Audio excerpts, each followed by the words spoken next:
Have you ever noticed how strange it is that some people feel most alive when absolutely nothing is happening? Not on vacation, not at a party, not during some dramatic life-changing moment. I mean those completely ordinary afternoons where the world seems to forget about you for a while. The kind of afternoon where your phone is silent, nobody needs anything from you, and time stops feeling like something you're supposed to manage. Most people don't talk about this because our culture has spent decades teaching us that excitement is the goal.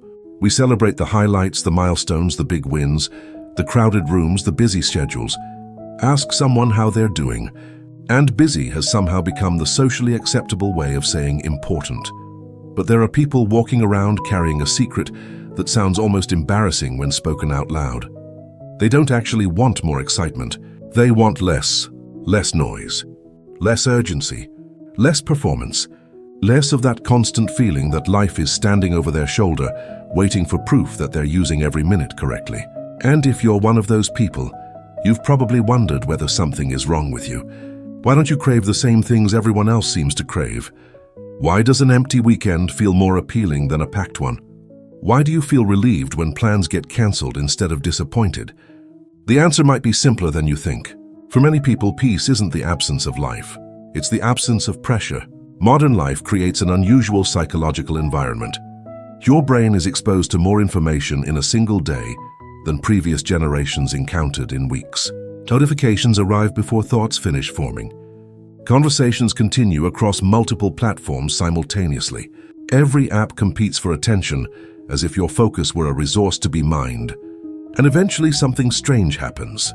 You become so accustomed to stimulation that silence starts feeling unfamiliar. Yet underneath that conditioning, the nervous system still remembers what rest feels like. Researchers studying attention have found that constant task switching creates mental fatigue that often goes unnoticed because it accumulates gradually. You don't wake up one morning feeling overwhelmed. Instead, your baseline slowly shifts until exhaustion starts feeling normal. That's why some people experience an almost physical sense of relief when they disconnect from everything. They're not escaping responsibility. They're returning to a state their brain was designed for. What's interesting is that people often misunderstand this preference. They assume a person seeking quiet must be shy, antisocial, or emotionally withdrawn. But those are completely different things. Some of the most socially capable people you'll ever meet desperately need periods of solitude, not because they dislike others, but because interaction itself requires energy. Every conversation involves interpretation. Every social setting contains dozens of invisible signals your brain processes automatically. Facial expressions, tone changes, expectations, reactions, most of it happens below conscious awareness, but it still consumes mental resources. Eventually, the mind starts looking for an exit, not because it hates people, but because it needs recovery. Think about how nobody feels guilty charging a phone battery. Nobody calls a laptop lazy because it needs power. Yet human beings often criticize themselves for requiring the same things psychologically. We assume healthy people should be endlessly available, always engaged, always reachable, always responsive. But that's not how any complex system operates. Everything requires periods of restoration. The problem is that restoration doesn't always look productive from the outside. Someone sitting quietly by a window appears inactive. Someone staring at clouds seems unproductive. Someone taking a slow walk without headphones appears to be doing nothing at all. Yet internally, important things are happening. The brain begins organizing experiences. Emotional residue settles. Unfinished thoughts finally get enough space to complete themselves. It's almost like shaking a snow globe, and then waiting for the particles to fall back into place. Most people spend their lives continuously shaking the globe. Then they wonder why everything looks blurry. There's another layer to this that rarely gets discussed. Many people aren't actually afraid of being alone. They're afraid of what happens when the noise disappears. Distraction protects us from self-awareness. As long as we're busy, we don't have to examine uncomfortable questions. Are we happy? Are we moving in the right direction?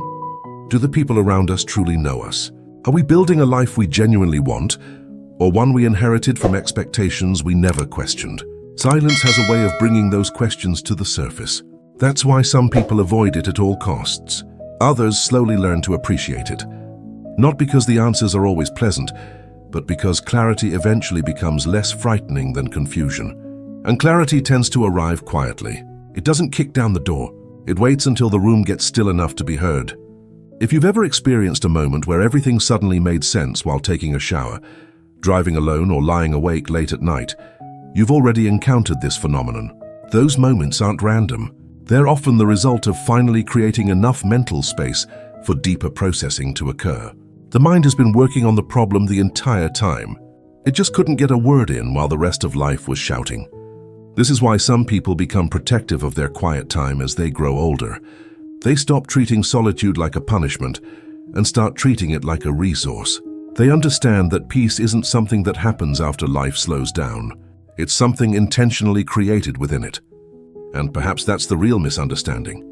We tend to think meaningful experiences must be loud enough to remember. But some of the most important moments in a person's life are nearly invisible. The evening they finally forgive themselves for something they've carried for years. The walk where they realize they don't need someone else's approval anymore. The quiet morning when anxiety loosens its grip just enough for hope to return. No audience applauds these moments. No photographs capture them. Yet they change everything. Maybe that's why certain people stop chasing stimulation after a while. They've discovered something that sounds simple but is surprisingly rare. A calm mind doesn't make life smaller.